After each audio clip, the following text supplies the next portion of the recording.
welcome to the Fourth and Clutch podcast, the best sports podcast you have never heard of till now. This is episode 3 of the Fourth and Clutch podcast. I am one half of your host. My name is Darren. The other half over here is Elias. Elias, say what's up to the people. What's going on, y'all? Episode 3. Very excited to keep coming back to you.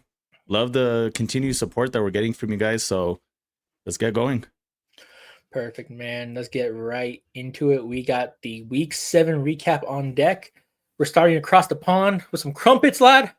We got the Rams and the Jaguars. This was a terrible game to watch. I actually felt terrible for Trevor Lawrence because he's playing with a bunch of Jalen Reagors out there. And we got to have a serious conversation about Brian Thomas Jr. People crowned him way too early. This dropping thing is an issue where I saw him drop like 4 passes in this game. He already has the record for most passes dropped in the season, and it's Week 7. And I thought Liam Cohen coming in as a play caller for the Jaguars, I thought we'd see a lot more ETN being involved in the offense, and didn't use him at all. I know you're kind of getting blown out. You have to throw the ball, but just get ETN the ball in his hands and let him work in open field. I saw a lot of lack of that, and I just think the Rams looked really good too. Stafford spread the ball around without force feeding Puka because he was out of the game, and everyone kind of got to eat for the Rams. And there's a letdown. There's a lackluster performance from the Jags defense, but they also had no help from their offense at the same time. Yeah, so like from the Jags side, we got to see Travis Hunter finally break out as a wide receiver. I kind of like was wondering like, hey, what is going to be his best position? I thought it was always going to be wide receiver because, he doesn't have the body to be a wide receiver, more so a DB. But I also like watched him and like I saw a couple other people kind of take over as like the better DB. I saw him get burnt a lot and getting the double move on him. But as wide receiver, I feel like he can be like that slippery kind of like slot guy, almost like we're seeing with Tez Johnson over there in the Buccaneers offense. So it's kind of nice to see him like they finally committing to him to playing one position. Like he needed to understand that like in the NFL, you don't play 2 positions. You're not as athletically gifted as Deion Sanders. He is athletically gifted. Let me not get that twisted, but Deion Sanders is like one of one. So going into that, it's nice to see him kind of have his breakout game, his welcome to the NFL game. I believe he had over 10 receptions for like 90 some yards and a touchdown. He did amazing, but the Jaguars defense really frustrated me because, I woke up a little late for the game, so I only watched about half of it. I had to go back and watch more. The Jags defense, who was supposed to be legit, we talked about this on the last episode, they were ranked number 1 overall defensively. So when we're talking about this game, we're expecting it probably to be more of a low-scoring game or at least more of a competitive game. And we didn't get that. We got a complete one-sided blowout. Matthew Stafford, for the first time in his career, isn't force-feeding one receiver. He kind of spread the ball around, minus the red zone targets with Devontae Adams, but that's a whole different story. But yeah, no, the Jags defense didn't show up. Matthew Stafford, that 5th touchdown pissed me off. I almost lost one of my fantasy matchups because of that. They just wanted to stat pad. They're at the 4-yard line, and all 3 plays they threw a pass. I'm like, you guys got Kyron Williams. You guys got one of the touchdown leaders from the last couple of years. Like, give him the down ball. But I get it. Some of these organizations will actually let their players break records and, do things like that compared to the Saints from years past. Remember that Christmas game with Alvin Kamara where he could have broke the all-time rushing touchdown record, but they wanted to give Taysom Hill a touchdown? Yeah. So, great game on the Rams side. Jags defense kind of got exposed. I'll let you take over on this after I mentioned the fact that I do believe that Trevor Lawrence is officially fraudulent. I do agree with you on the Brian Thomas part. He's throwing him the ball to his chest and he's dropping it blatantly. This is what happens when we over speculate on a rookie season. Mm-hmm. Look at Jaden Daniels, minus the injury yet again. People christened him as a top 3 quarterback coming to the season, top 5 quarterback coming to the season. And he's looked mediocre to above average for the biggest part of the year so far when he has played. But same thing with Brian Thomas Jr. and Ladd McConkey. We christened them as top 10 receivers because they went off last year, and neither one of them has really showed up. Ladd McConkey at least isn't dropping every single ball that's thrown his way. But I'll let you take over on the Trevor Lawrence comment. I'm I'm still holding out a bit on Trevor Lawrence just because his receivers are dropping the ball so much this year. Because he's throwing some dots out there, he's throwing some balls where like he's putting it to where only his receivers can catch it, and they're just not catching it. I saw it from Washington. I saw it from BTJ. He had to start force feeding Brian Thomas. Brian Thomas. He had to start force feeding Travis Hunter because Brian Thomas got hurt on with the hand injury, is what it was I believe. But no one was catching the ball for him out there, and it's kind of been the story all season. I'm holding out some hope on Trevor Lawrence because I do think the Liam Cohen system is going to work for him. Just Brian Thomas needs to break out the slump that he's in, or is this just who Brian Thomas is in reality? Yeah, no, Liam Cohen had probably had the biggest cornball introduction to the NFL. Duval. But no, I believe in him as a play caller. All jokes aside, can he be a leader of men? They started off the year, I believe, 3-0 or 4-0, and they've lost ever since. So yeah, if they can get this, this train back on the tracks, we'll see. But when I say fraudulent, I don't necessarily mean like completely falling off a cliff. It's year, I believe, 4 for Trevor Lawrence, and he's shown some good things, some bad things. I would just like to see, same thing out of my quarterback with Caleb Williams. I would love to see a little bit more consistency. We're getting to him next, buddy. Game-to-game basis. Oh yeah, definitely. Trust me, I'm digging in on that too. Pause. But we'll go to the next game. But all right. Speaking of fraudulent, Caleb Williams and the Bears played the New Orleans Saints at home. I'll get this out of the way quick because I know Elias has a lot to get off his chest because this is his team. He's born into poverty. I love his parents, but born into pain and suffering. My biggest takeaway from this game was the Bears defense for sure. They frustrated Spencer Rattler, forced him to have a bad game. Spencer Rattler's been someone who has actually done a really good job of protecting the ball over the entire year. He hasn't really turned it over. He had some picks that were his bad throws. Some of his great plays. Juwan Brisker was all over the field for this game for the Bears. He had a hell of a game. Chris Olave had a great game. I will say that was a huge game for Chris Olave. He was getting open. He's running some good routes. And we see what Chris Olave can be when he's not dealing with injuries. And I do think Spencer Rattler is still the quarterback of the future for the Saints. They need to just really figure out how to get him more weapons because it's just Chris Olave and his school friends at this point. Like, they're not using Alvin Kamara in the offense the way they should be. I was expecting a lot more Kamara, especially from Kellen Moore coming over from Philadelphia with Saquon. I was expecting Alvin Kamara to have a lot more usage, and he's just not getting it. So I really want to figure out what Kellen Moore's doing with Kamara because I feel like if they get him involved more in the offense, this offense will be a lot more fluent and take a lot of pressure off Spencer Rattler. But all credit to the Bears defense. Caleb did not play a good game at all. He was really carried by the run game today. They had a few botches on the snap. One where he just fell backwards because the center either held it or he just didn't get the ball from him, and Caleb just had to fall back. And yeah, it was a big regression from the previous few games that we saw Caleb play, definitely for sure. This is where it comes in where we go back to episode 0 where I said he hasn't progressed or regressed, and this is exactly what I mean. He has a few games. It's inconsistency, but he's not progressing to the point where it's like we're seeing improvement every single game, or like even his bad games, we're seeing him play as bad as he did his bad games his rookie year. Yeah, so Caleb, I'll start off with that with Caleb Williams. The inconsistencies yet again. He was holding on the ball way too long. The offensive line, even though they blocked tremendously with the run block, they were piss poor when it came to the passing block. There was several times in a drive where Caleb Williams dropping back and there's already somebody in the backfield inches away from him. But I did notice, like, even when he had a slightly clean pocket, which at this level, you need to understand how to work with that. You can't expect a clean pocket every single play. So I noticed even with a slightly clean pocket or a clean pocket, he was holding the ball too long. Like, he would scramble. And I'm looking down the field. I'm yelling at the TV screen, like, is nobody open? And then I'm just waiting for Caleb to take off with his legs. He didn't utilize him at all this game. And that was one thing that frustrated me the most about him is, like, take the easy checkdowns. We say this time and time again. Take the easy checkdowns or run. Like, Caleb, I noticed significantly this year compared to last year, he's a lot faster. It looked like he shed off a lot of the, like the baby fat. Like, he can run a lot faster right now.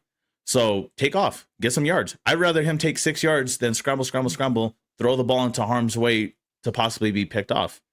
In terms of our defense has been balling out. That's our 4th game in a row with 3 or more turnovers.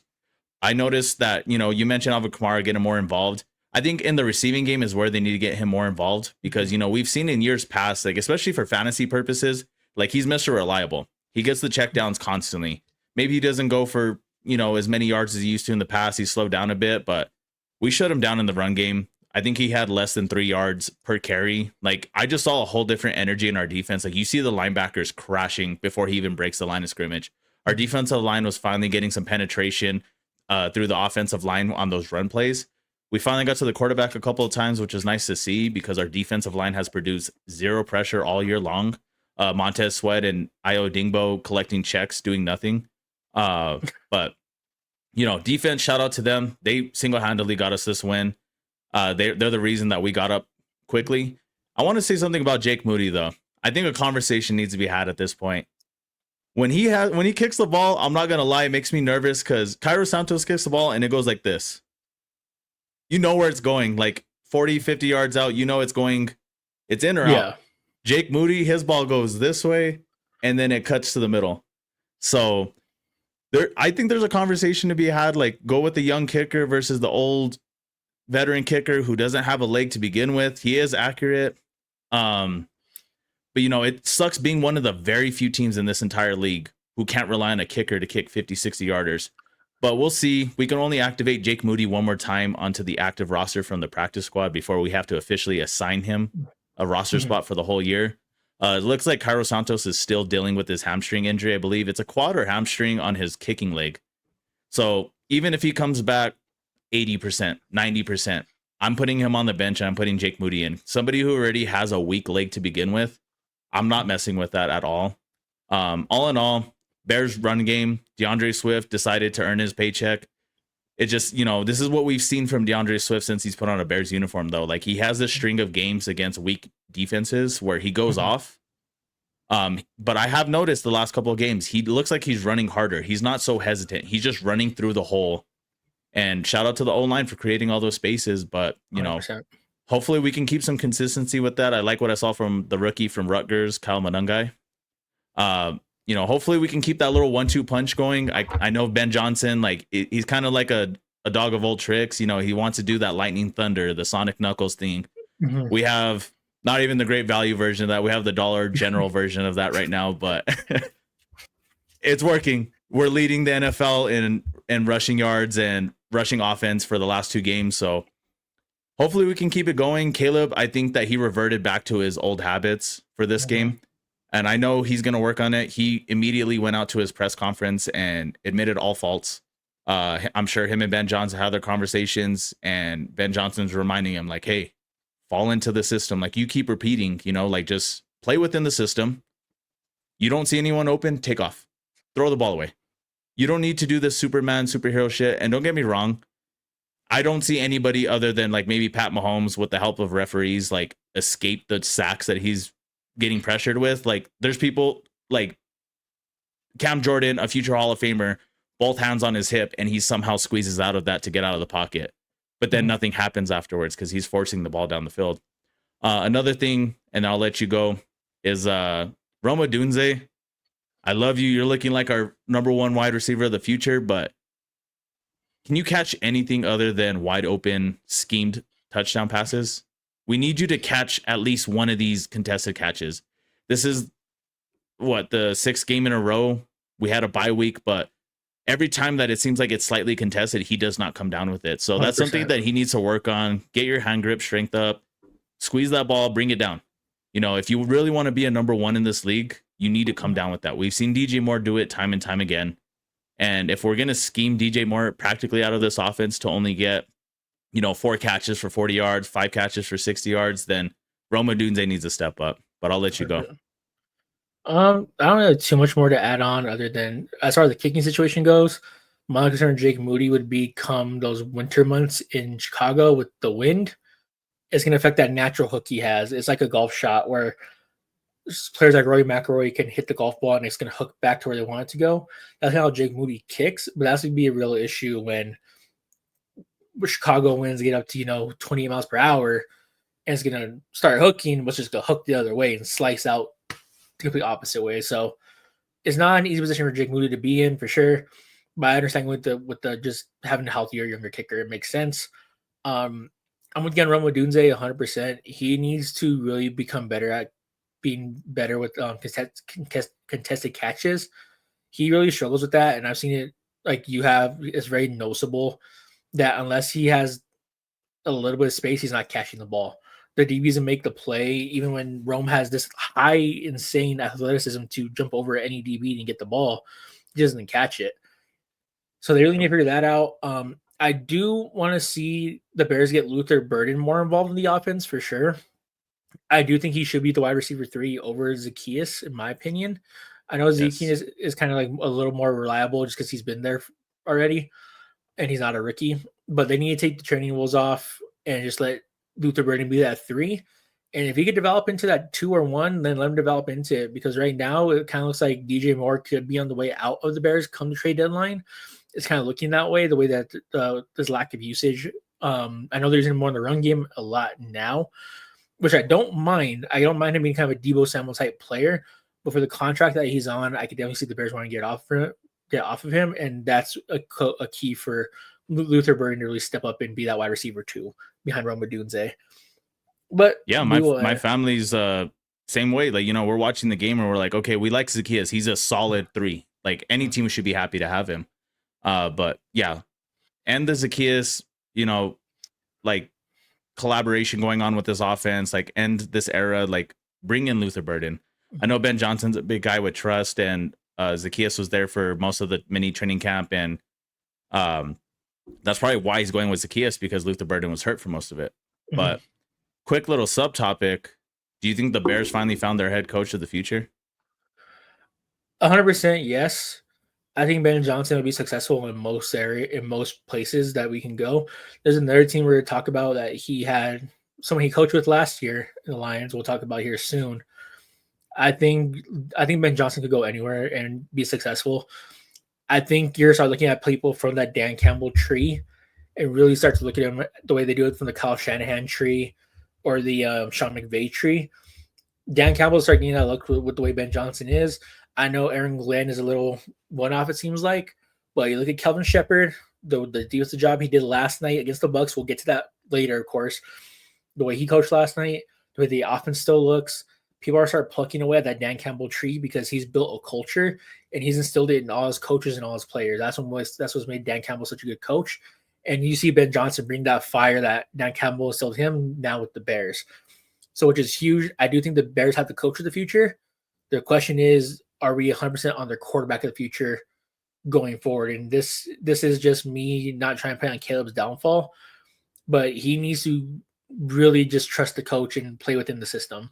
Stop trying to do these boneheaded things where you're trying to make them play every single time, and it hurts you more than it helps you.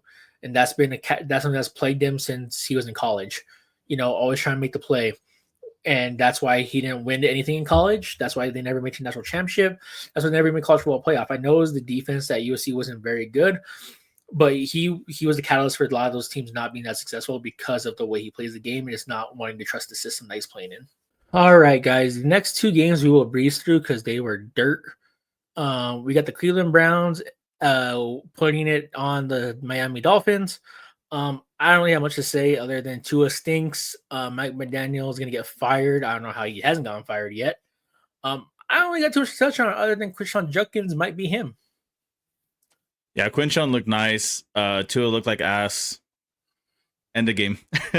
That's about it. Browns defense is legit. That's it. Yep. Next one. The Chiefs put it on the Raiders. I know a lot of people were saying Rashee Rice this, Rashee Rice that, Patrick Mahomes this. Guys, it's the Raiders. It is the Las Vegas Raiders. Let's all chill.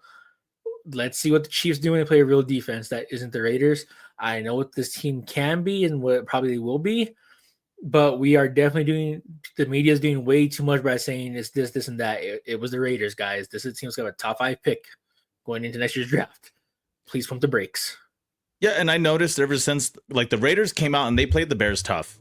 I thought the Bears had a lot of mishaps on offense. Our defense balled out. But you can tell those are 2 teams that Ben Johnson said in his locker, hype up video that they recorded of him. Like, that was two teams desperate for a win.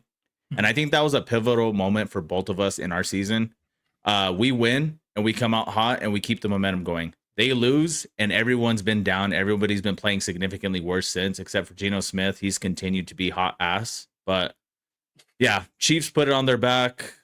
Wasn't a competitive game whatsoever. It was, Alabama's 2018 playing against our local high school's JV team. Like, it was not a competitive game in the least.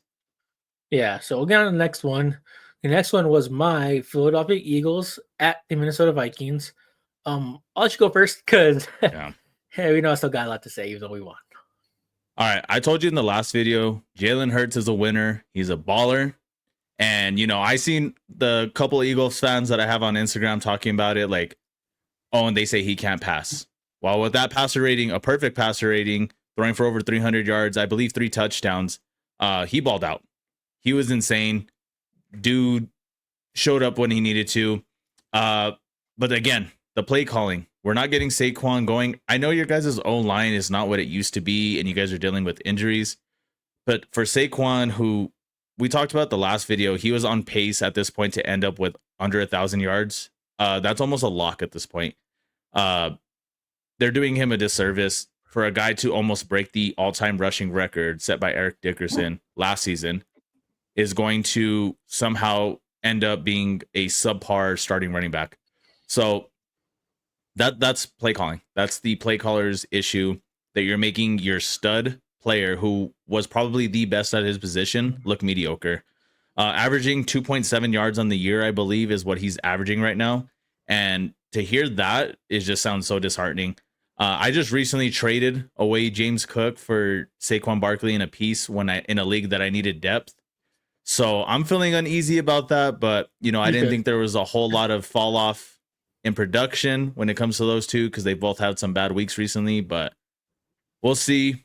Defensively, you guys both, at the end of the day, it just turned into a shootout. So defensively, yet again, Eagles didn't show up. Offensively, Jalen Hurts balled out. Devontae Smith. Should we get the diva AJ Brown out of Philly and just pivot over to Devontae Smith, because he looked just as good as his Heisman year at Alabama? Like, he looked insane. But I'll let you go from here. So the play calling is still atrocious. All our touchdowns were on Jalen Hurts calling the audible and checking out of it. One was on a broken play where he just went to scramble drill and he told AJ to just run the go route, and AJ took off down the field for an easy tutty. I'm still not confident in Kevin Patullo. The only change that we really made was we went under center a lot more this week, and it helps in the play action, but it's not helping the run game. And I'm very coming to the realization that Howie Roseman really fumbled not resigning Mekhi Becton this offseason. That was a huge loss for us. Tyler Steen is hot garbage.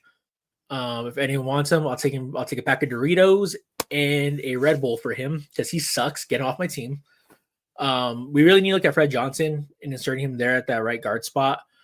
I think is the next move. What we should do. It's just that we're so decimated throughout the O-line. We're just kind of just plugging and playing everyone at this point. So we got to figure out. We got to get healthy. We have the Giants upcoming this week, and then we have our bye week. So going into the bye week, I'm very confident in the O-line getting healthy, and I think we'll work on the run game a lot and gain Saquon more involved and get him back on track to maybe not being where he was last year, because that was a once in a kind of like generation season we saw from him last year. But he's getting back on track to where we can get back to using the play action a lot more and stuff like that. It'd be huge. I still want Kevin Patullo off this damn team. I want him sent into the sun. Just get him out of here. He can't play call. Like I said, all our successful drives were based off of Jalen Hurts checking out of the original play call, because Kevin Patullo stinks. To your point, should the Eagles trade AJ Brown? I hate the diva. I hate him being a diva. I hate all the off-field antics. But having a top 2 wide receiver duo in the NFL is very hard to get rid of. Because if we were to trade AJ Brown, what do we really do? Do we go get another corner? Do we call Cleveland? Hey, we'll give you AJ for Denzel Ward and some picks. Because that'd be the only thing you could really do is if you're trading for another DB. or we try to strengthen that D line or O line. That's the only way you trade AJ Brown. But I think that once we get through this week against the Giants, get into the bye week, they'll come in a completely different team like we did last year after our bye week. We came in a completely different team. I'm confident Nick Sirianni actually getting this team right going into the bye week and after the bye week. But definitely we do. All I will say is this, is good things happen when you get AJ Brown the ball. Good things happen when you get him the ball. Yeah. Like with the Raheed Shaheeds, the Jamison Williams of the world, you're like, hey, their go route is their only route. They're good at it. They're good field spreaders. AJ Brown is the best at the go route. This dude hits you with the double move, and I've yet to seen a DB cover him. If Jalen Hurts licks his way and throws a ball and delivers a good ball, AJ Brown's either going to score or end up with the 40, 50-yard catch. So, yeah, it'd be hard to trade him. Devontae Smith emerging is very nice. Obviously, you want to keep that wide receiver duo intact. I think you guys are going to steamroll the Giants this week. They have been playing super hard. I watched the game where they played against the Broncos, and we'll get into that in a second, but that D-line is looking formidable. They're looking like one of the better D-lines. Nobody's been able to run the ball on them ever since they kind of got like this momentum shift from Jackson Dart, Cam Scattaboo, kind of rising the team together and collecting them together. Brian Dable still doesn't look like he knows what he's doing, but the team's still coming together nonetheless. But I'm hoping that after a bad loss like that, where, you gave Bo Nix the ball for 38 seconds and he came back down the field and scored and ended your the whole little Cinderella story of a game that you guys had. I hope that you guys are going to come through, steamroll them, get into your bye week, get a little bit more healthy, get your season back on track. And, you guys are still my favorite out of the NFC. So we'll see how it goes. Yeah, we definitely need to capitalize on the Giants being probably mentally broken from that Denver game. Because if we could beat the Giants going to the bye week, that gives us a huge lead in the division. Jaden Daniels is hurt. I still don't trust the Cowboys defense. I know that offense is prolific, but that defense is still a huge question mark. And then I don't trust Brian Dable to really get through this season. He's we'll get to him in a bit. But yeah, so that's it for the Eagles. Kevin Patullo, I still fucking hate you with all my heart. Next game, we got bums and bums. We got the Carolina Bum Panthers and the New York Bum Jets. I'll go first with this one. Aaron Glenn is going to be a one and done for sure. He's going to get fired. I feel bad for the entire quarterback room of the New York Jets. I feel terrible for Fields. I feel terrible for Tyrod Taylor. With Justin Fields, he has been on 3 organizations that are notorious for not developing quarterbacks. He started off with the Bears. You guys have Matt Nagy. He got fired. You bring in Matt Eberflus as a defensive-minded head coach who didn't even want Fields to begin with. Then you give Fields a different play caller. Every year has been in the NFL. He goes to the Steelers where he starts off 4-1, actually playing with confidence, and they resort to Russell Wilson because Arthur Smith had more trust in him. And then look at what happened. They end up with Aaron Rodgers. I know it's Aaron Rodgers playing good, but the Steelers have not developed a quarterback of their own since Ben Roethlisberger, and that wasn't even my common pick to begin with. No. Now you put Justin Fields on the Jets with the rookie head coach and Aaron Glenn, who we knew the Jets weren't going to be the best team this year. Like, we knew that, but we were expecting Aaron Glenn to come in and establish a culture within this New York Jets team because we saw what Ben Johnson's done with the Bears. We see how Dan Campbell operates in Detroit. Aaron Glenn seems like the redheaded stepchild at this point of like, oh, you're just a product of your environment, is what he was. And now you're out of that environment and you don't know what you're doing. The owner doesn't have confidence in you. The owner today called Justin Fields out for being a bum, essentially. Was like, how can you call this guy a bum when he has Garrett Wilson and his school friends to throw to? This is the definition of having school friends on your roster. The guy has had a different play caller every year. I kind of feel, and it's stunted his development because we do see flashes with him where he makes incredible throws. We see the flashes with his legs, but these play callers that he has still insist on making Justin Fields a pocket quarterback instead of using his legs to his advantage. They should literally be running a simple college option RPO offense, and Justin Fields will be successful in your system. or in the league, in the NFL, I should say, if you put that system in place, you have to build a system for Justin Fields. You can't make him play in a system. You can't make him play in a system that's meant for a pocket quarterback. You just can't. And the OC that the Jets have now, he was a pass game coordinator for who? Jared Goff, a pocket quarterback. And you're not even using the run game effectively with Brees Hall. You're not even using the run game effectively. I think this is more so a bad coaching job from Aaron Glenn, the whole staff. And I think they've kind of let this whole roster down more than anything. But the New York Jets could go to hell. They suck as an organization.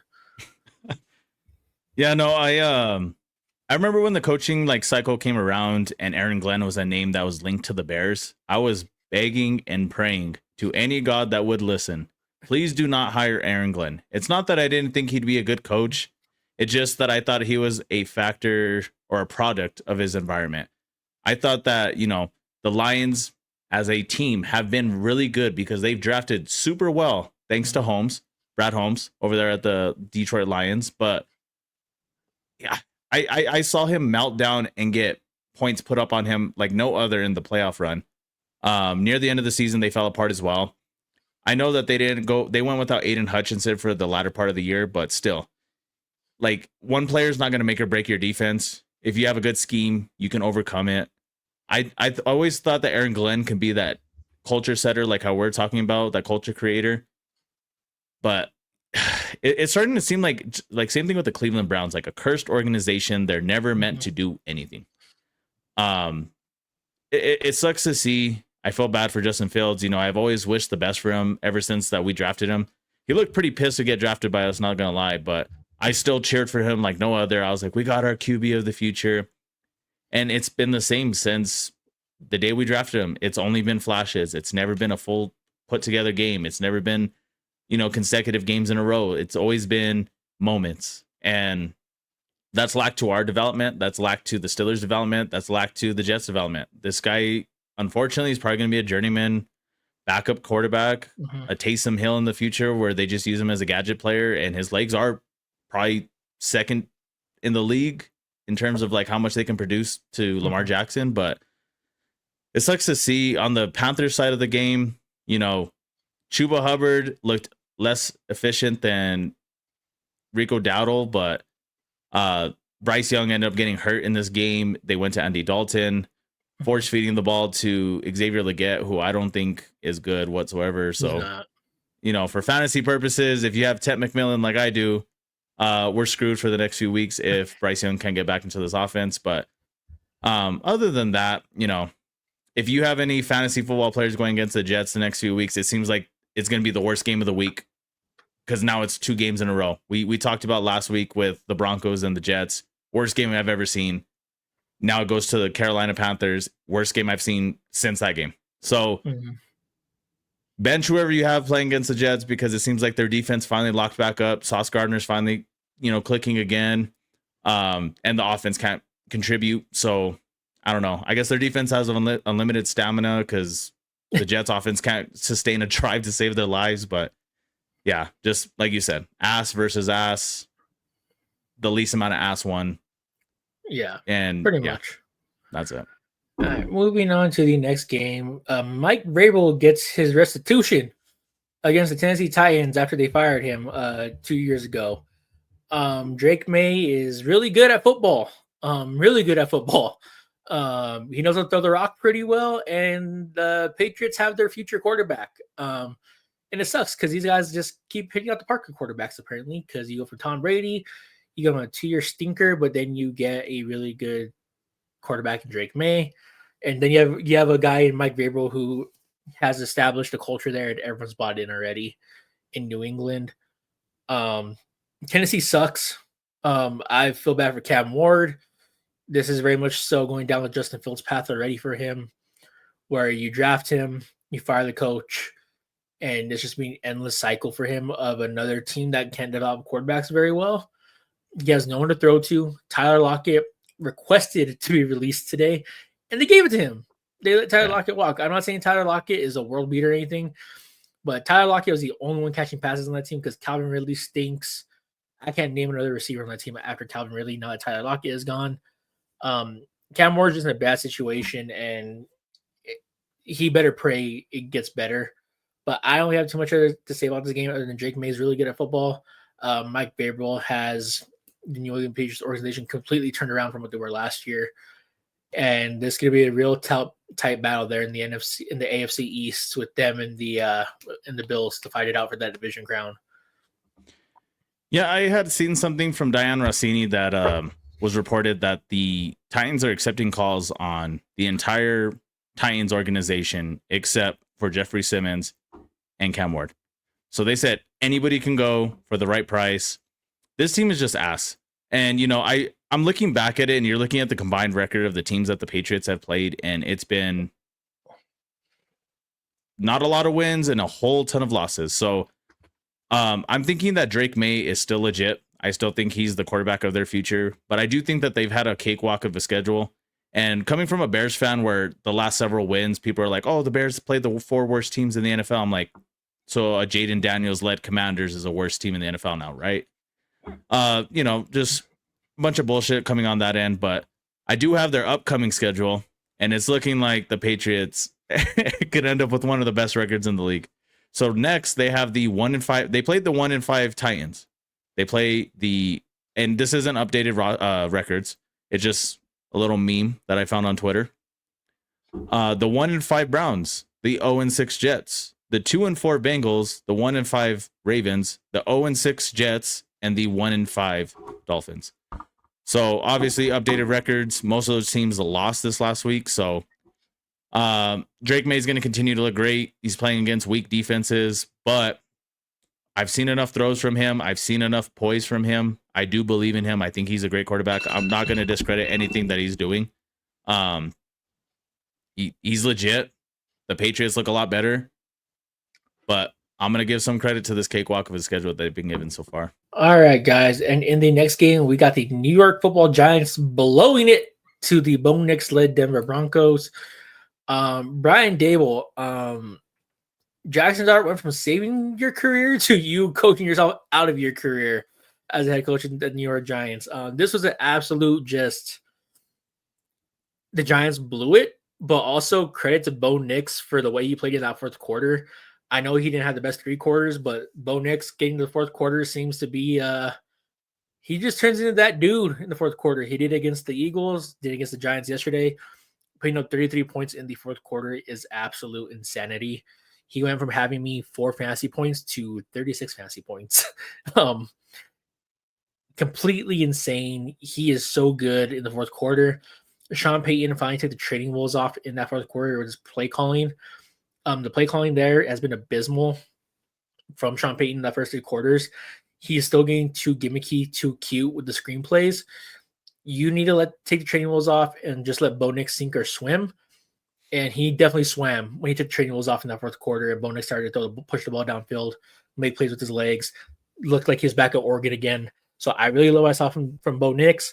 That Denver defense tightened up in the fourth quarter a lot.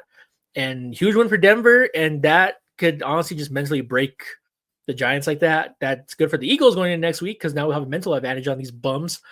But yeah, Brian Dable might be out of a job. They need to fire their DC for every reason possible. He sucks. Your team that you probably have the best overall defensive line in the NFL, you should be getting it done with 4, just rushing 4 the whole game. Yeah. And they're not. So I have a lot of questions when it comes to his team still. I do think Jackson Dart is going to probably end up being the quarterback for this team for the next 2 to 3 years. Definitely getting some weapons for sure. But yeah, Brian Dable, you are hanging on by a thread for your job right now, buddy. Yeah, you think of the great comeback quarterbacks like Matt Stafford, Baker as of recent memory, Patrick Mahomes, Aaron Rodgers. He kind of had a moment like that. Bo Nix, obviously. He played dog shit for the first 3 quarters, so it was kind of nice to see him come out of nowhere and then just dominate the game. Even for fantasy purposes, he came out with 5 points going into the fourth quarter and ended up with almost 40. Yep. So it was crazy to see. It was an insane quarter for him. Again, it's just one of those winner mentalities. Could they have their next Baker Mayfield on their hands where he's not an absolute complete quarterback until you develop him to be? It's going to take some time. He's gonna have his games, he's gonna have his moments, but as of right now, with your Super Bowl take, I don't think I see the Denver Broncos being serious contenders anytime soon. Give it 3-4 years. Hopefully they could still do it on his rookie contract, but I believe by the 5th year it'll already be up. So if they can, then I can seriously see them being contenders at that point.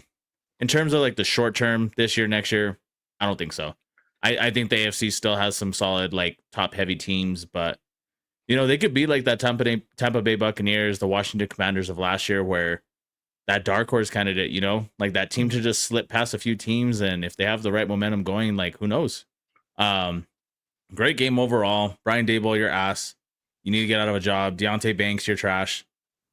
Yeah, like that team's getting let down by like. Don't get me wrong, a rebuilding process is that. You're not going to have a full 100%. team. They have one of the best defensive lines in the entire league, but DB wise, one of the worst. Linebackers, average to below average. Yeah, it'll be nice to see what the Giants can do with a healthy Malik Neighbors, a healthy Cam Scatterboot, a healthy Jackson Dart. Hopefully this offense can do a little bit more moving into the future. As of for this year, I do think this is going to like destroy the momentum that they had beating you guys. 100%. So I think you guys are going to steamroll them. It's one of those division games again, like throw the records out of the book. You guys lost to them in convincing fashion, like they kind of dominated that game. I think you guys are going to come out of this game and just blow the doors off them and move on to your bye week, get right, get healthy. And I think the Eagles season will be fine after this. Hopefully, we need to bounce back. I hate the Giants. The game up next is the Indiana Jones Fighting Colts against the offensive lineless Los Angeles Chargers. Jonathan Taylor is an absolute monster. He's back to himself from 2 years ago.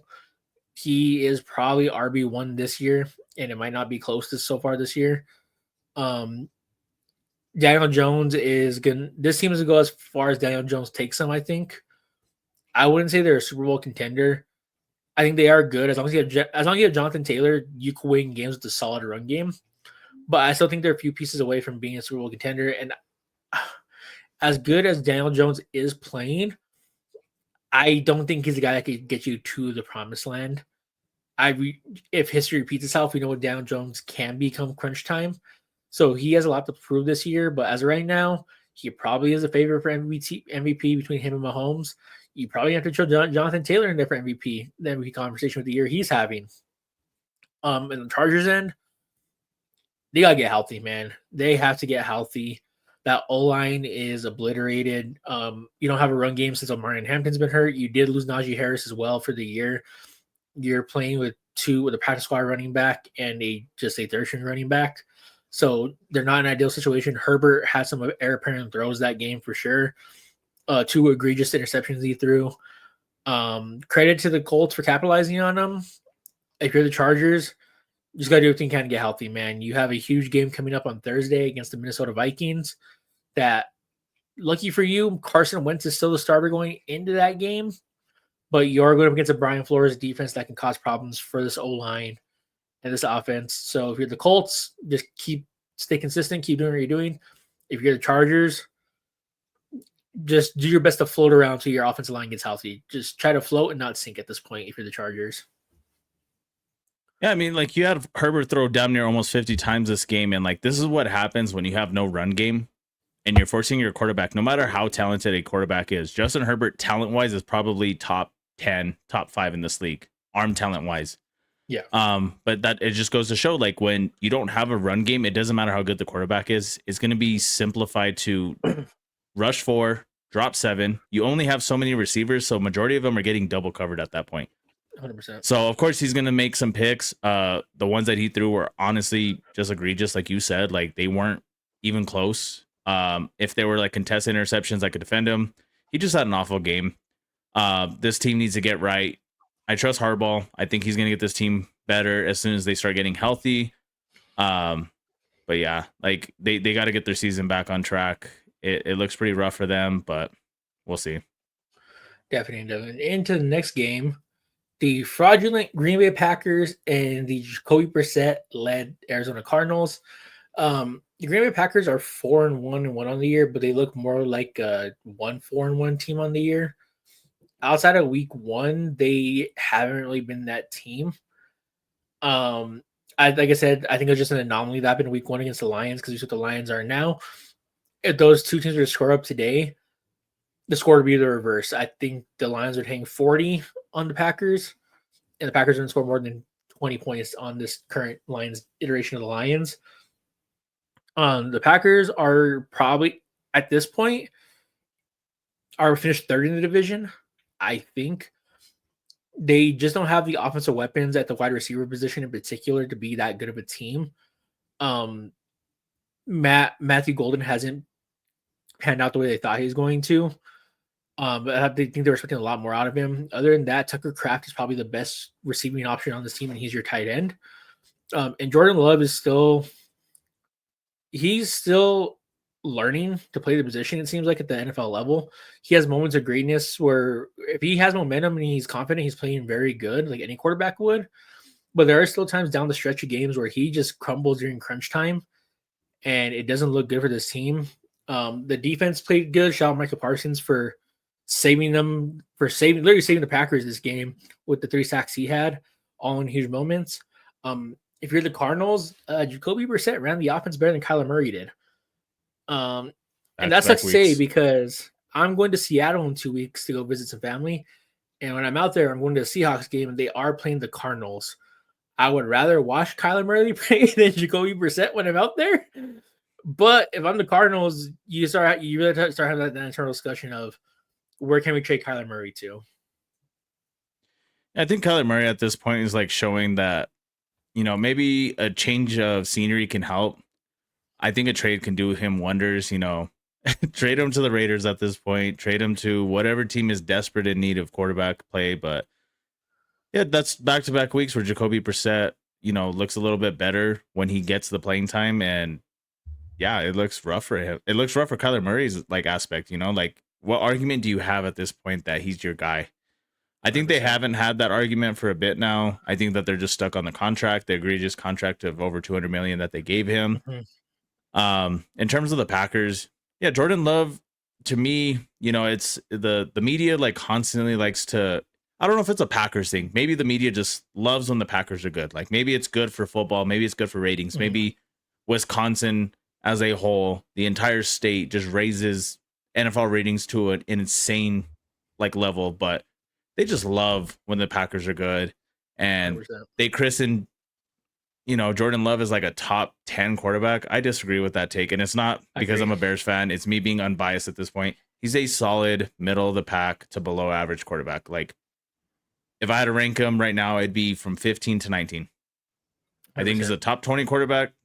15 is me being, generous, but he's done all right. Josh Jacobs looked very inefficient, but he came into this game being sick, and then he got hurt, I believe, at practice on the last day that he actually practiced. So he played hurt, looked very inefficient, got saved by 3 touchdowns, but or 2 touchdowns, I believe. But regardless, all in all, just a bad showing. Like this is that team that you just win. Like you beat them convincingly. You move on to your next week. With the Packers sitting at the top of the division right now at 4-1-1. It is kind of annoying to see with that tie that they can somehow stand above the Detroit Lions, who 100% yet again won in convincing fashion against a great team. We'll get into that in a second, but we got to do away with these ties. I think the Packers look like they're a team that are just barely scraping by, and I'm again, as a Bears fan, not trying to be a Packers hater, just an unbiased take. I do think that the Packers are probably the most fraudulent 4-win team, 5-win team at this point. Like, I'm just being honest. Yeah, this should have been a get right game for the Packers, in all honesty, and it turned out to almost be a disaster class from them. Again, Michael Parsons saved them. If you're the Cardinals, you kind of see what your team kind of can be when you have a decent quarterback running the offense. I said they had to have that internal conversation about Kyler Murray. Do they look in the draft to maybe start looking to see who they want to go at? Is there anyone you can trade for? Is there anyone that wants to take on Kyler Murray in that contract? If I was the Cardinals, I'd maybe be looking at calling New Orleans Maybe see if they're interested in dealing Spencer Rattler since they did take Tyler Sutt so high. Maybe do a swap there. Bring Spencer Rattler back to Arizona. He grew up there, played at Pinnacle High School in Arizona. I don't think it's a bad choice for them to kind of build around there with the team that they have there. But a lot of questions for the Cardinals going forward, and a lot of questions for Green Bay going forward as well. Going into the next game, we have a NFC East showdown between the Dallas Cowboys and the Washington Commanders. This one, can't say I'm surprised by the outcome of it. Just the Commanders are so banged up on the opposite side of the ball, and the Dallas Cowboys are just so good on offense, so they can put a 40 on almost anyone at this point. The real thing where Dallas struggles is that when they run into competent offenses, it's going to be a shootout, and their defense is always gonna break. As long as Matt Eberflus is there, he's to be the hindrance for the Cowboys. They already don't have the most talent as is to begin with on the defense side of the ball, but they're not even a bend not break defense. Like they're bending and just breaking. If they just could become a bend not break defense, then the Cowboys could be a problem. But for the foreseeable future, I don't see that. They just lack a pass rush, and that'll be a hindrance for them going forward. If you're Dallas, George Pickens and CeeDee Lamb had a great game. They're definitely slowly becoming a top 5 wide receiver duo. Well, they probably are a top 5 wide receiver duo. And if I see anyone, I saw someone like, no, that's not even a Cowboys fan, say that this is the best wide receiver duo in football right now. Jamar Chase and T. Higgins exist. Let's just make that very clear. I don't make that very clear. If you're the Cowboys, I think you kind of have to start considering how much money you want to invest in George Pickens in the offseason. The only issue with that, though, is George Pickens' agent is the same agent as Micah Parsons. So those negotiations could get a little hairy come the offseason. If you're the Cowboys, if they can stay healthy offensively and they keep Dak upright, they're going to be a tough out for any team. And I hate saying that about the Cowboys. I hate giving them any sort of credit. But that offense is so explosive. And if you're the Commanders, you might just kind of chalk the year up at this point. Jane Daniels out with another injury. And offensively, you just can't stay healthy. You caught lightning in a bottle last year. You caught teams at the right time in the playoffs. And you guys had a great run. Going forward, I think that they built a roster that would have been great in 2018 with Debo and those guys. But this roster is just aging, and Jane Daniels is already a bit older. He's an older rookie last year, so I think he's 25 or 26 already, or about to be 25 or 26. So this team, this offensive side of the ball, they already are a lot older, and they just can't stay healthy. So if I'm the Commanders, chalk it up. And if you're the Cowboys, figure out the defense as fast as you can, and maybe even consider just letting Eberflus go at this point and just hope for the best. Yeah, I had said in the last video that my pick was going to be the Cowboys if CeeDee Lamb did play. He did play. He dominated. The Cowboys offense looks like a top 5 unit in this league right now. Adding CeeDee Lamb to the mix, like, obviously helps. But yeah, no, the Commanders, like, it's just weird to see from one week to the next. They look like a competitive team. Then they play someone else, and they just look like they fell apart. So again, we talked about like how the Bears last year against the Commanders, our whole season fell apart after we had lost to them through the Hail Mary, and the Commanders season bolstered after that point. Again, I like it flipped. You know, we had a competitive game with them. They played well. We played well. We came out on top, and their whole team falls apart the week after against a Cowboys team who we did play with CeeDee Lamb. Granted, they wanted to give him a halfback carry, which, yeah, thanks Schottenheimer for that one. That was a dumb play call. You're going to give your 190-pound receiver a handoff in the backfield. But anyways, Bears dominated the Cowboys, held them to damn near nothing when the defense looked atrocious at that point. We had 50-plus hung up on our head the week prior. So, you know, it's just weird. Like, again, this is NFL. Any given Sunday, week to week. Like, you can't say, oh, Bears dominated the Cowboys, but the Cowboys dominated the Commanders, so what's going on? Like, no, they were a lot more competitive team when they played us. They lost in heartbreak fashion, and it looked like the team fell apart the week after. So, rough showing from the Commanders. With Jaden Daniels' injury, we'll see what happens. I agree with you. Chalk up the season and just move on to the next season. Yeah, 100%. We are definitely in agreement on that one. The Sunday Night Football game, I didn't really get to watch this game too much because I was doing some personal stuff. But we had the 49ers and the Falcons. From the highlights and what I was able to catch of this game, um, it's the inconsistency again of the Atlanta Falcons, man. Michael Penix looked like a baller the last 2 weeks, and then he just falls off a cliff. Now he's dealing with some type of injury. They might have to revert back to Kirk Cousins becoming back into his lineup. And if he balls out, then they start another conversation of, was Michael Penix the answer? If especially Kirk Cousins balls out.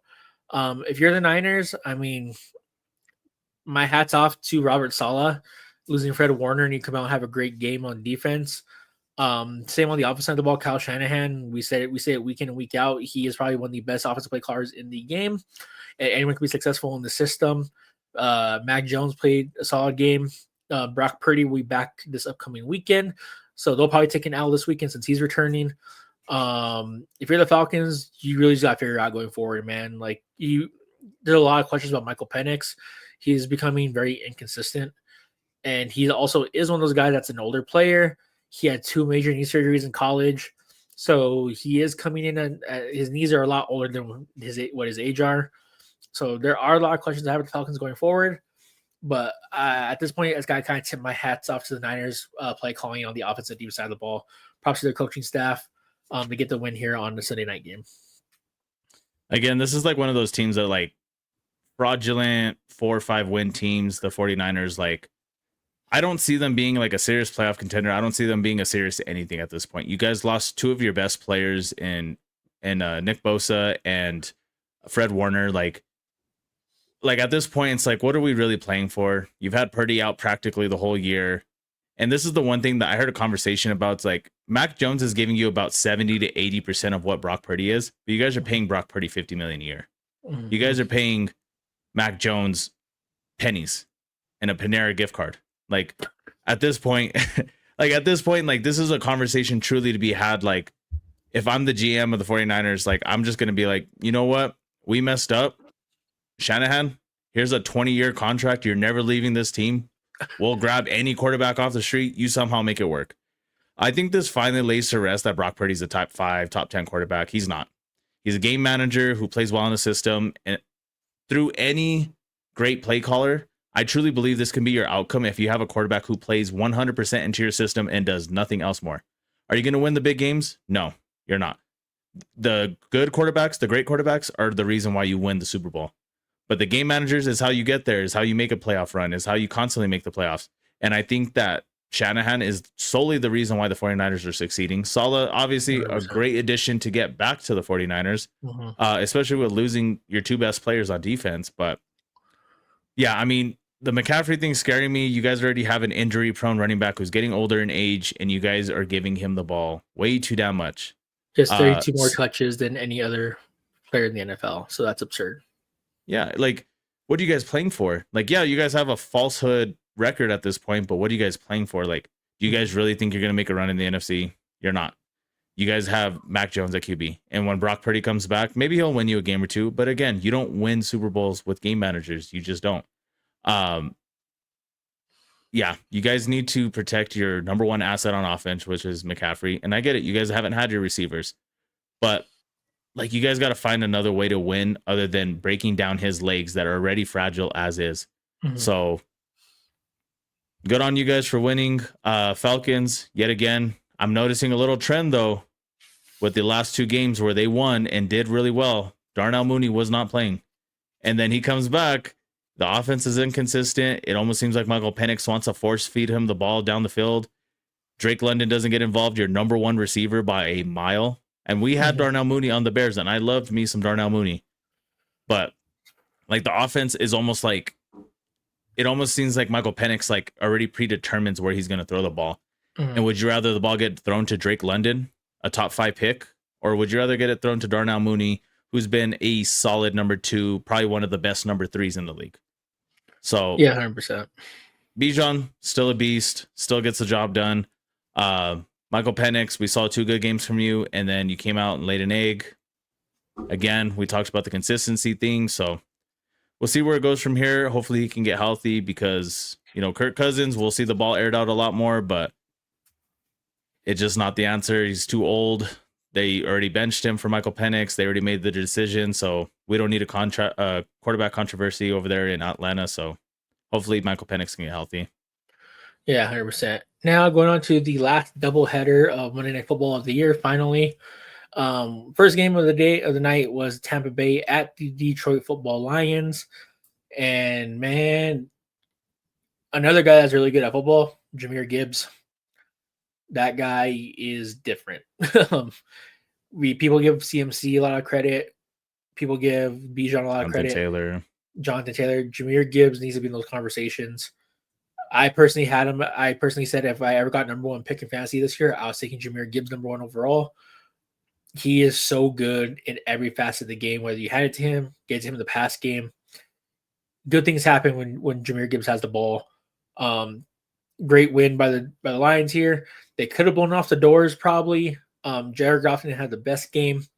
Other than that, great game for the Lions. Had my hats off to Calvin Shepard for that scheme last night, playing with literally an entire secondary full of backups against a MVP candidate in Baker Mayfield.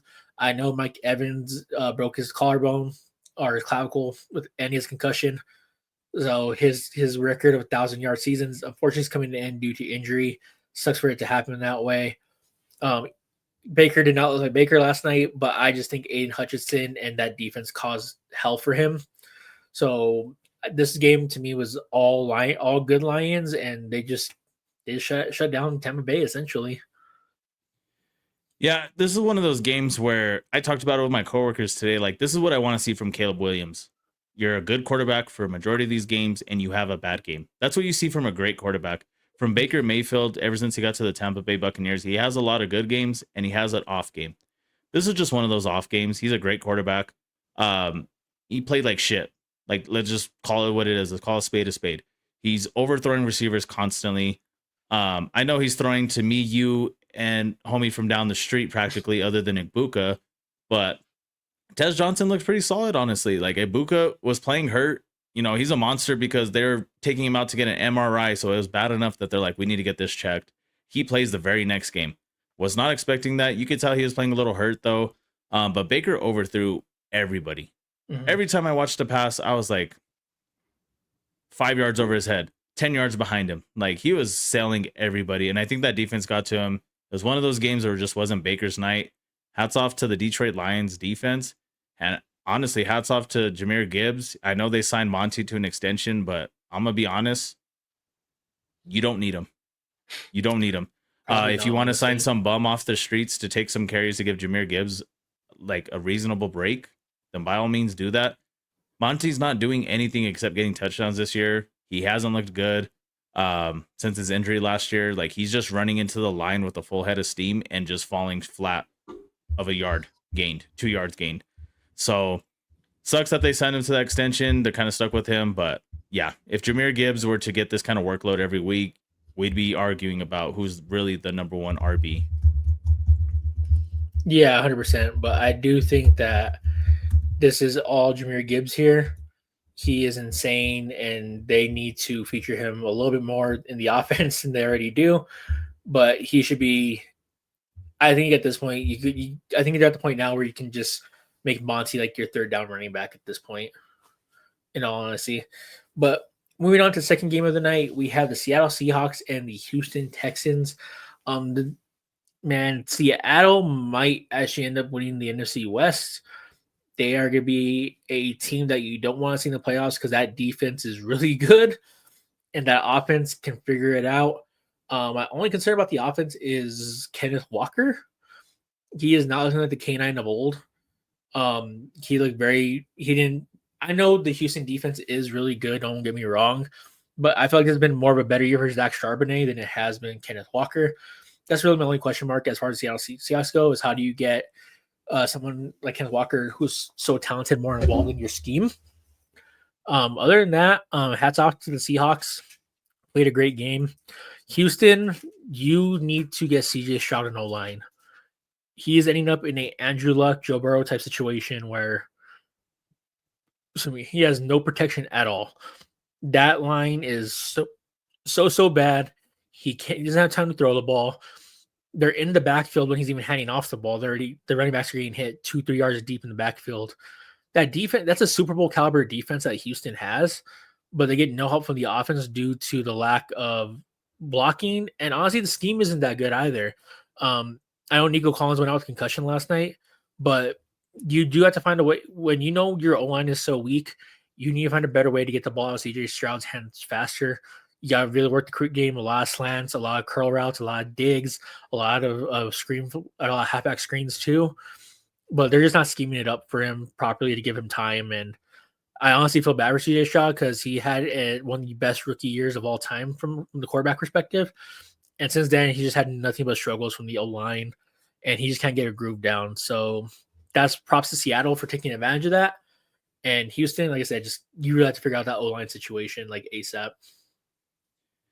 Yeah, like what we're seeing with these like sophomore slumps, it's a real thing, right? Like we saw CJ Stroud have one of the best rookie seasons we've ever seen. Immediately comes out his sophomore year, looks like a below average quarterback. Jaden Daniels, one of the greatest rookie quarterback seasons we've ever seen. People are saying that he's a top 5 quarterback, is having a below average sophomore season. We have to be careful with these expectations that we're giving these guys. CJ Stroud and Nico Collins are looking like the most overrated QB wide receiver duo in the entire league.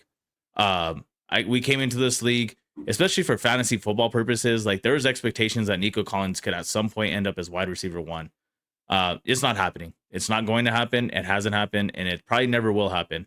This O-line's atrocious. They can't give him time to settle down. And you're noticing even when he does have protection, it's almost like he's panicking. Like, again, like the Andrew Luck saying, I'm seeing ghosts. He's still throwing balls and airmailing people that are just atrocious. And there's a couple of times that he threw Nico Collins wide open over the season. He's just dropping it blatantly in his chest. Speaking of Brian Thomas Jr., like these are receivers that we're expecting great things out of, and they're not helping their quarterback who's already struggling. It's all bad for the Houston Texans. The Seahawks look great. Defense looks amazing. Sam Darnold looks serviceable for the foreseeable future. Jackson Smith and Jigba looks amazing. Ever since Kenneth Walker shaved his head and went bald, this dude is they just stopped making him their starting running back. They like Zach Charbonnet, who's like averaging like 2 yards a carry on the season. They're just giving him more and more workload, and I don't understand it. You guys got Kenneth Walker, who's clearly the more efficient, more talented running back, and you guys are giving him significantly less carries week after week after week after week. And this is the first time that we saw that they just full-blown committed to Zach Charbonnet in the goal line situation every single time. Every other game, it seems like they gave Kenneth Walker a shot or two. This is the only game that they didn't give Kenneth Walker a single shot. And at this point, trade one of them then. Like, you guys don't need 2 running backs with similar skill sets to just 50-50 split, and you're not going to give either of them a groove. Like, Zach Charbonnet could be that guy that, like a Derrick Henry, he's going to have 10 carries for 22 yards. And the next one, he breaks it off for 90. And then the next carry, he breaks it off for 25. Like, some of these running backs need more carries to get developed. And that seems like what Zach Charbonnet is. Like, give him those carries and keep continuously giving it to him, and he'll start breaking out. Kenneth Walker is an efficient running back, and pick one. They're similar skill sets. You guys don't have Lightning Thunder. You guys have Thunder. So at that point, decide. My thing with it is Kubiak looked really good last year with Alvin Kamara. Why aren't we getting Kenneth Walker more involved in the pass game? Why aren't we using the screen game? Why aren't we getting him on little halfback angle routes out the backfield, wheel routes? He's really good when he has a ball in his hands, but they're using him. I know he's a running back, and I get it, but there's no reason why he shouldn't be getting 3-4 screens a game to let him just work in the open field and see what he can make happen. And like I said, I'm really surprised coming out of the Kubiak system that he's not getting a lot more touches in the pass game. But growing pains with the new offense coordinator, I think this team is still solid. If they could get Kenneth Walker going the way that we know that he can be, this team's gonna be a real problem in the NFC for most teams to play against. That defense is already so good, but if they get that run game figured out, this team is gonna be a legit problem and a legit possible. Even with Sam Darnold, they could be a threat to make a Super Bowl run as a dark horse in the NFC just to get that run game figured out.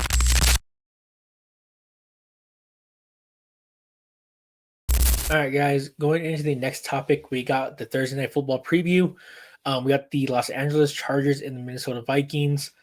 No JJ McCarthy yet. It is still Carson Wentz for the quarterback this week. I don't know how this game's gonna go. With the Chargers being so obliterated on the offensive line, that Brian Flores defense is be very tough to scheme up against in terms of blocking. But it's Carson Wentz. Yeah. It's also Carson Wentz. I'm gonna lean with the Chargers for some reason here. I think they'll get it done with Justin Herbert. I think he's a better quarterback. And I think their defense is good enough to get it done against Carson Wentz. So I am going to lean with the Chargers in this one, but I don't have too much to talk about in this game just because it's an injury-riddled team and another team going with the backup quarterback. For JJ McCarthy playing, maybe I have a different opinion, but for now, I'm going to stick with the Chargers and Jim Harbaugh. Yeah, this one's a coin flip for me. It can go either way. Both teams are in desperate need to get back and get right in their divisions. With the Chiefs picking up steam, you guys got to get back and compete. You guys started off winning that division outright, and now the Chiefs are getting hot, and you guys cannot lose them. We're not trying to see another Chiefs Super Bowl. I'm going to be real with you. And then in the NFC North, the Bears finally winning 4 games straight made that division the most competitive in football right now, with the last place team being at 500. So the Vikings can't allow this one to get away from them either. Selfishly hoping Chargers win, but this can go either way. Injury-riddled team, offense that hasn't been clicking ever since Marion Hampton went down, ever since Joe Alt went down. They lost Rashawn Slater at the beginning of the year. It's looking rough for both teams, one playing with a backup quarterback, the other one playing with, an injury-riddled team. Line. Yeah. So, coin flip for me, I'll go Chargers. Again, I'm going to trust the coaching staff, even though I think the Vikings have one of the best coaching staffs in the league. I'm going to just go with Jim Harbaugh, the better head coach. Chargers, if you guys get right this game, it'll be pivotal for your season. Vikings, it just makes that division a lot more competitive. So Chargers, you guys have a less competitive division with the Raiders being as ass as they are. But yeah, a get right game for both teams, a get back game for both teams. So I'll go Chargers narrowly. I don't think it's going to be a high scoring game. I think 24-20 at the most.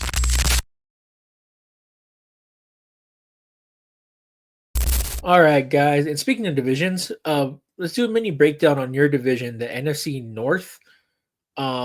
This is the most competitive division in football. The AFC West is going to give you the run for your money, as long as the NFC West is as well. They're 2 competitive divisions as well. But this is a division where anyone could kind of come out of it. For some reason, the Packers are first in that division with a tie, because I think you should personally be penalized for a tie, especially when you should have blown out the Cowboys and you tied with the Cowboys. You should be penalized for that, in my opinion. I do think the Lions are the actual best team in this division. As of right now, I do think the Lions will win this division this year. They kind of got their steam back. They're figuring out defensively very well with Cam Shepard calling plays now. And when Aiden Hutchinson is healthy, this defense is a problem, because it doesn't matter if you're double teaming him, if you're chip blocking with running backs and tight ends, he is still going to get to your quarterback and cause him to throw a bad pass. So the Lions are just that team. We mentioned Jahmyr Gibbs earlier. They have a boatload of talent for Jared Goff to work with on the outside skill position. And they won that game the other night, or last night, with Jameson Williams not even having a catch. So he wasn't even really involved in the offense. They still won that game. As of right now, I do think the Lions are still the favorite to win this division. I actually have your Chicago Bears in second in this division. I think they'll come out second in this division and be a wild card team. I have too many question marks about the Packers. I think they lack so much depth at that wide receiver position. That's to be a real hindrance for them this year, especially if Josh Jacobs can't stay healthy. That's to be a real problem for them. Then the Vikings, a lot to desire at quarterback. That defense is really good. That defense alone can win you a few games. JJ McCarthy's going to come back rusty again. Again, he hasn't played up until this first game of the year. He hadn't played since the national championship game. And as clear as day, Carson Wentz is not the answer either. This team is looking real foolish right now for letting Sam Darnold walk and go to Seattle. It's something that I'll have to bite the bullet on and figure it out fast. But you have too much talent on that offense at the receiver position to not be a decent quarterback with that much talent around you. But as it stands, I'd go Lions, Bears, Packers, Vikings, and my hot take on this one would be that the Packers don't even get into a wild card. I'm gonna lean close with you on the rankings. The only thing that I think might actually happen is, fresh new coach. Caleb Williams is still learning how to play in a system. I think the Bears will end up third in the division with the Vikings being in last. I think that they have ass and dog shit at quarterback, regardless of who you go with. If JJ McCarthy turns it around, I'll eat my own words on that one, but he looks atrocious for the 8 quarters that he played. Carson Wentz looks like backup Carson Wentz. He doesn't look like MVP runner, front runner Carson Wentz. He looks like the backup Carson Wentz, and not very good. I feel like most quarterbacks can play with this wide receiver duo and look great. Hence Joe Flacco the second he gets shipped off to Cincinnati. But yeah, like I got Bears probably finishing third. I think the Packers are going to probably win a game or two over us, and it's going to lead to them ending up in the wild card position. I do believe Lions win this division outright. They just have too much talent. Again, I gave Brad Holmes all the credit in the world. He's drafting out of his mind. He's grabbing people in the third, fourth rounds that are getting $90 million contracts because they're just that good. Jameson Williams is going to go down as one of the biggest bag getters for doing nothing except running a go route just to get Amon-Ra open in the slot. But neither here nor there. That's where I got my rankings at. I do have a lot of faith in my Bears this season, but again, I do believe this is going to be the best division in football this year, back-to-back years. With the Bears being the team that held everyone back, but we were also, in my opinion, unbiasedly, I thought we were the worst coach team in football. Look at Eberflus as a defensive-minded coach, defensive coordinator, has the worst defense in Dallas. Shane Waldron, everywhere he goes, the number one receiver, or what should be the number one receiver, looks like a bust. The very next year looks like a number one receiver.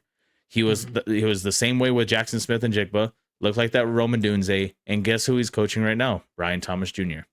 So I think we were just the worst coach team in football last year. I think we had a lot more potential. We have damn near the same exact team as we did last year, minus or with the addition of a couple of rookies and free agents who actually haven't really done a whole lot. So I think this team was always a lot more talented than what they were. They just weren't coached right. So with that being said, I also think we're the best coached division in football. When you look at coaches from top to bottom, Probably. there's not a whole lot you can say that's not good. That's all right. Dennis Allen, previous head coach. Ben Johnson, one of the best play callers in the game of football. You got everyone in the Vikings organization that looks like a great coach or could possibly be a head coach at this position. Matt LaFleur being one of the great offensive minds in this generation. Campbell looking like the greatest culture builder of all time too. Like, I think it's probably the best coached division in football, and I think at the end of the year it's going to be the most competitive, highest win percentage division back-to-back years. So yeah, My reasoning for having you guys over the Packers is because Dennis Allen is figuring out that defense, even with the injuries. And if your defense can even get somewhat healthy, I think when you guys get Sewell back, I think he will play a big factor again because he was starting to really emerge this year until he got hurt last week.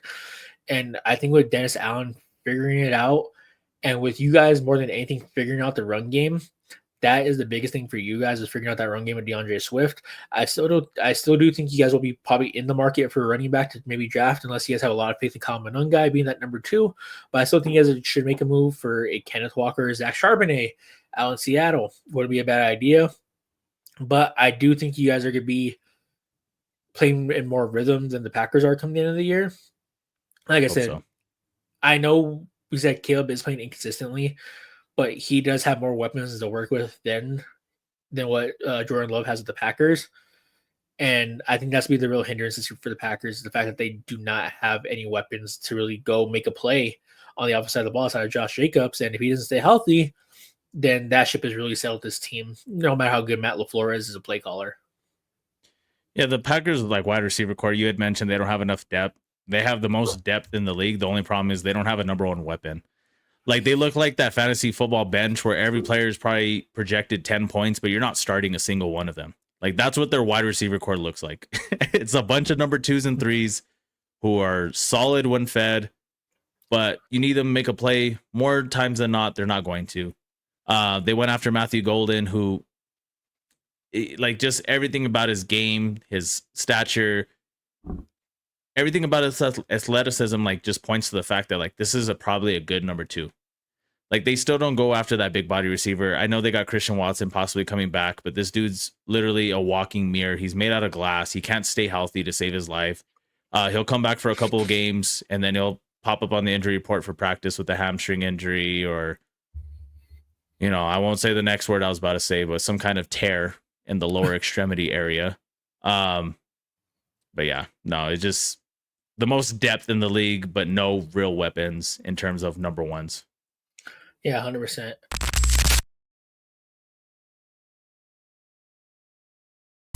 And speaking of number ones, we got a little topic here for you guys. Our top 5 wide receivers in the NFL as of right now.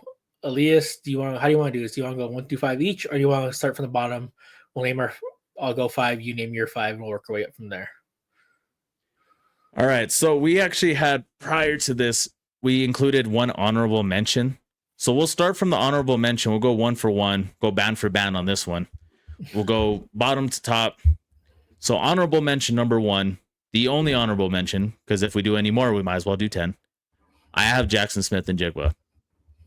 In this year, I had him coming in at probably wide receiver 12, 13. He emerges damn near a top 5 receiver at this point. You know, it just, the people that I have in this list, they've put it together for a year or two more. One of them, not as long as him, or about the same amount of time as him, but I have him up there for a good reason. But Jackson Smith and Jigma is my honorable mention. He's put together a stellar season. He's actually number 1 in fantasy football right now, getting overfed, catching everything, getting the touchdowns. But, you know, he's making it happen. You know, he's an insane receiver. Going into the next season, if he continues this trajectory, he'll for sure move into my top 5 easily. My honorable mention is to be CeeDee Lamb. I think he is really good. I've never had him in my top 5. I do think he is a slot merchant. He's most successful in the slot for sure. It's not honestly that he's a bad receiver or anything by any means. I just think that his game could be a lot better than what it is. I want to see more out of him in the short game where he could break plays open and really get out into the field and use his speed to his advantage. But his thing is mainly winning on double moves and go routes, and like I said, being more of a slot merchant. He's lined up against a safety or a linebacker majority of the time, so he's really able to abuse those guys and take advantage of it. I'm not getting mad at the scheme for scheming that up. All props to that. But I don't think he's as good as a 1 as some of the other guys on this list. But I do have him as my honorable mention. Okay. Number 5, I have Puka Nacua. Regardless if, you know, make all the jokes you want about Matthew Stafford force feeding the ball to his favorite receiver, being Cooper Kupp in the past, being Megatron before that. Puka's legit. I've watched this dude run routes. I've watched all 22 on him. He's cooking your best DB on your team, play in and play out. Matthew Stafford forces him the ball because he creates at least a foot or a yard of separation and comes down with the catch. The only reason why I don't have him higher is because some of the guys on my list here have done it a little bit longer. But Puka's legit and one of the better route runners, especially when they put him in the slot, when they put him on the outside. It doesn't matter where, he gets it done. So yeah, I got Puka at 5. My number 5, I have Amon-Ra St. Brown. I just think he is one of the best route runners in the NFL. He's so smooth and quick out of his breaks, and you can line him up in the slot, you can line him up outside, and he's really good in the pass game and in the short game as well. I just think he's one of the more complete receivers in the NFL for sure. The only reason I don't have him higher is because I do think the guys above him are slightly better than him, but I do have Amon-Ra at 5. And that leads to my number 4, Amon-Ra St. Brown. Pound for pound, being 5'9", I believe, 5'10". I think so. He probably is the best receiver in the league because the other guys that I have on my list are taller, way more. So pound for pound, he's probably the best receiver because of his stature. But yeah, like you said it, I don't have to elaborate any further. One of the best route runners in the league. He just gets open in that middle section of the field consistently, makes the sideline catches, makes the touchdowns. He's actually probably on the highest trajectory for touchdown rate in the league at this point. So Amon-Ra at 4 feels safe for me. Again, the guys before this or ahead of this either have done a little bit longer or they've proven a little bit more. So my number 4 is Puka Nacua. It's a real coin flip between him and Amon-Ra St. Brown. The only reason I have Puka a little higher is the stature. In all honesty, he's a little bit bigger, and he does kind of make the same plays as Amon-Ra St. Brown. They're kind of using the same way. I would have Puka higher, but he is, like I said, he is force fed a lot. And I mentioned a couple weeks ago that him and JSN have the same numbers, and he has 18 more receptions than JSN. So props to Puka. He has really emerged as number 1. Matthew Stafford being there, kind of being a force fed merchant as well. But you can't deny that his size and stature, then his route running ability is really solid. He's really developed a lot over the last few years. I do think he learned a lot from playing with Cooper Kupp, because he kind of plays like a bigger version of what Cooper Kupp was when in his prime. And it really shows that he was attention to detail and really learned a lot from being in that situation. So I think him being the number 2 receiver for a year, his first 2 years in the league, I think really developed him into what he is now. So I'm going to switch it up right now because we did not discuss our list before this video, but I am curious because I have an inkling what your number 3 might be. So I'm going to let you go first on this one. My number 3 is Jackson Smith-Njigba. Yep. I knew it. I've been very high on him since he came into the league. I thought he was the best wide receiver coming out of Ohio State. That was with Marvin Harrison Jr. being there, Emeka Egbuka, Garrett Wilson being there. I thought Jason was the best one pound for pound out of all of them, for all of them. Even when he came in as a rookie, he was the 3rd receiver on the team behind Lockett and DK Metcalf. He was still technically the number 2 last year, even though he was the best receiver on the team last year with DK being there. JSN is one of the best route runners in the game. He routed up Derek Stingley, who's a top 3 cornerback in the league last night. He is athletic. He is fast. And anywhere that if Sam Darnold puts the ball in his vicinity, he's going to catch it. He's going to make a play. I do think he has been the third best receiver in the league this year from a route running perspective. No matter who's guarding him, he's giving him hell. He abused Derek Stingley last night, who was a top 3 cornerback in the league. Absolutely abused him. His route running capabilities. He's a freakishly athletic. He's fast. He has great hands. Sam Darnold has shown. He says, there's times where I've seen Sam Darnold throw the ball and he's like, fuck it, JSN's down there somewhere, and JSN will come up with the ball. I do think he was a little held back these last 2 years of DK being there. I know DK Metcalf is having a good year this year with Aaron Rodgers throwing in the ball. But I do think DK Metcalf is very good at go routes, and that's about it. I think Jason was the best overall receiver coming out of Ohio State. I had him over Garrett Wilson. I had him over Marvin Harrison Jr. I had him over Emeka Egbuka, and he's really shown out this year and shown up. And he's proven that he is a top 5 receiver in the league. I have him at number 3. I know some people are say recency bias, but I've been very high on Jason since he's come into the league. Yeah, my number 3 is going to be CeeDee Lamb. This dude is just a baller, gets it done. Like he gets it done no matter what. And regardless of what people want to say about Dak Prescott, if he's a good quarterback, if he's a bad quarterback, whatever have you, this dude has emerged, and he had over a 1,200-yard season last year with Cooper Rush. And you see how horrible he looks on the Ravens offense. So CeeDee Lamb just gets it done no matter what. And I'm actually just going to skim over him because you already had him on your list. And I'm going to just go straight into my 1A, 1B. The reason why I don't separate these two is they're the best receiver in their own ways. So 1A, 1B, I have Jamar Chase, Justin Jefferson. Justin Jefferson probably has the best hands and best route running in the league. Jamar Chase has the best open field ability. He's one of the only guys that every time you throw him a screen, I'm fearing for my life that it's going to be a 70-yard touchdown. So in their own ways, and not to say that Jamar Chase doesn't have great hands, but I think Justin Jefferson just has the best hands in the league. I think he has, if not the best, second, third best route running in the league. So in their own ways, they're 1A, 1B for me. I mean, pick one. It doesn't matter to me. I think that they have better quarterback play this year in Cincinnati, even with Joe Flacco. Not so much with Jake Browning. He's dog shit. Go flip my burgers for me.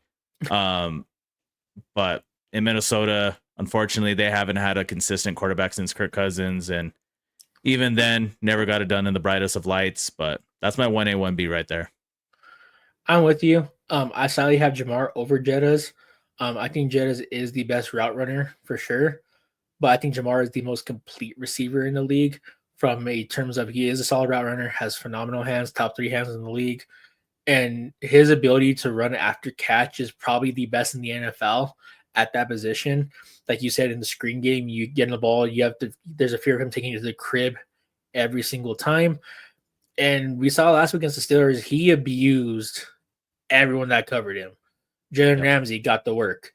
Darius Slay got the work. Joey Porter Jr., you get some of this work too, because I'm gonna go for 16 and a lot of yards. You know what I'm saying? So I would have Jamar chase it slightly, like I said, because I think he's just more complete than Jefferson is. I know I would give Jefferson the edge in the route running ability, but if either of these guys are your number one, you really can't do any wrong with either one being your number one receiver.